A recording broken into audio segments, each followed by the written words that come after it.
display that type of skill in the pocket against that Fulton did against Figueroa. As what I saw against Fulton and Figueroa was also a lot of grab and jab and hitting between punches. That's part of inside fighting, bro. You're absolutely correct. That's why everything that you've seen, every punch that you saw Stephen Fulton land, you've also seen Devin Haney land. You know why? Because he knows how to land those punches on the inside. You know why he knows how to land those punches on the inside? Because he can fight on the inside. No, he can't not fight on the inside.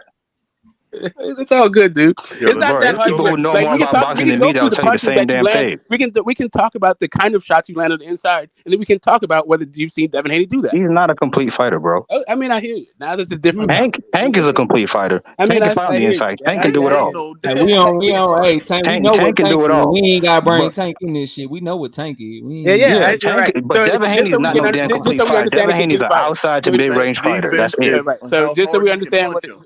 right. So just so we understand what a complete fighter is, right? A complete fighter is you can fight every single kind of style from every single distance in every single direction.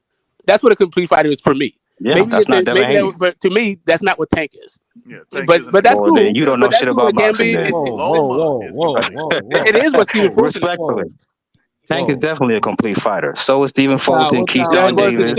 Tank is a boxer brawler. Tank is a boxer brawler. So the He's a issue with boxer brawler. You crazy? I mean, He can fight you. not a boxer He puncher. showed you I meant, against Isaac not Cruz. a He can boxer fight you brawler. from the Hold up a outside. second. I misspoke. We I know meant he can boxer fight in the puncher. pocket. I meant Yeah, boxer he a puncher. boxer puncher. I meant boxer puncher. I missed He a fighter. He a fighter that can box. Y'all repping these boxers, and we don't know if they can fight yet. That's why Tank beat him on. Bro, even That was it. Lomachenko is not a complete fighter because Loma don't know how to fight on the back foot. Yeah.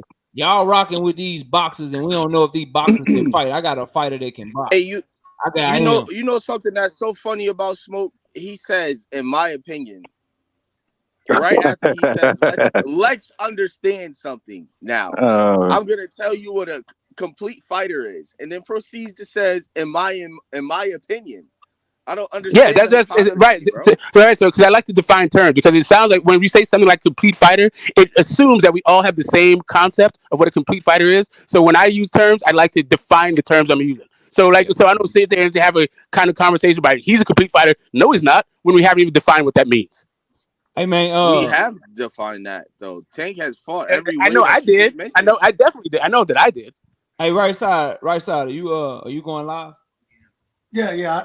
I literally just set the live up 11:30 tonight, man. I mean, look, y'all. I mean, you can start it early. Y'all be sure to go over the right side. I'm gonna go around, get everybody last words. I gotta run. Crush, get your last words, man. Crush, you there? Crush, Yoda. I'll come back to you, bro. Truth Speaks, get your last words, man. Man, we got a good week. Well, good main event coming up. Loma stomps out everybody at 135, except maybe Shakur, Abdullah. But everybody else, nah, it's not gonna be close. This man says stomps out. Hey, what? All right, go ahead. All right, bro. Take it easy, Truth Speaks. Hey, man. Hey, I'll be live. I'll cook on it. That's his guy. Crush, you back? Crush. Phantom, give your last words, man. Well, this fight week, you can see how the energy's changing. I predicted this would happen, putting boxing back in a good space to where it needs to be. That's the kind of energy Tank and Ryan is bringing. And it's going to continue. And I think lightweight is going to be one of the hottest, if not the hottest division of this year. And I'm looking forward to all these fights and more. I'm out. Same, bro. Appreciate you, man. Take it easy. All right, Dirk, give your last word, Dirk. All right, now guys, I appreciate you letting me have on the panel. Shout out to the chat. Looking forward to these fights and deuces. All right, bro. Peace out. JD, give your last word, man. Let everybody know what you're gonna do to this man right here, man. Let them know what you're gonna do to this man right here, man, on this screen on Thursday night, man. Whoa. Oh, you talk about that fake pro-black nigga? Oh yeah, him. That nigga right there, yeah.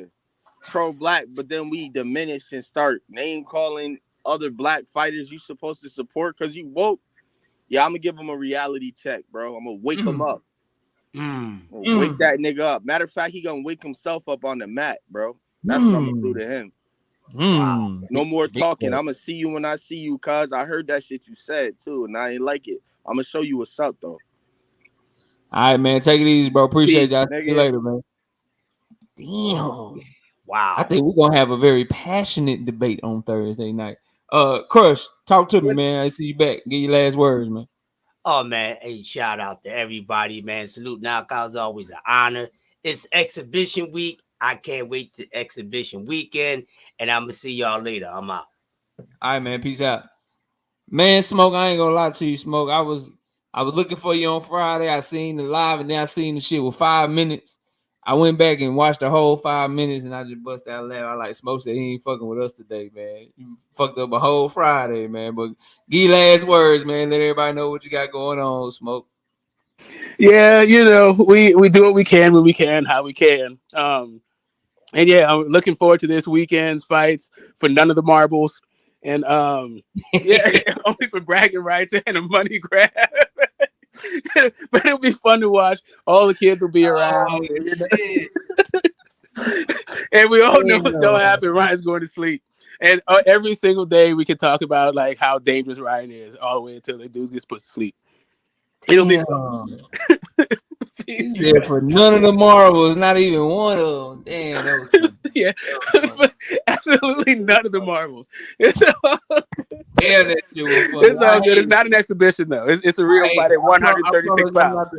I promise I'm not the type of boxing fan to get angry at you and try to fight you or nothing crazy. A good joke is a good joke, goddammit. That shit was fun. Yeah.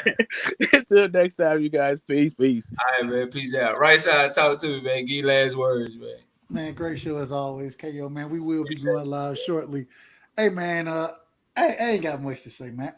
I will say anybody calling this fight an exhibition, hey, man, it is what it is. This ain't no damn exhibition fight. These are two dangerous fighters. And when they get in the ring, man, I'm excited. Everybody, man, y'all need to buy that pay-per-view. This is one of those times where I say you buy the pay-per-view, regardless of who you feel, whatever you think about the fight, buy the pay-per-view because the numbers that this fight does, it dictates the next fights that we'll be able to get. And as a fan of the sport of boxing, I want to see the big fights. So we got to support the sport. You got to support the sport to get the fights that you want to see. That's really what it comes down to. Hey, shout out to Miss KO as always. Always would be remiss for not shouting her out, allowing us to have your time, my brother.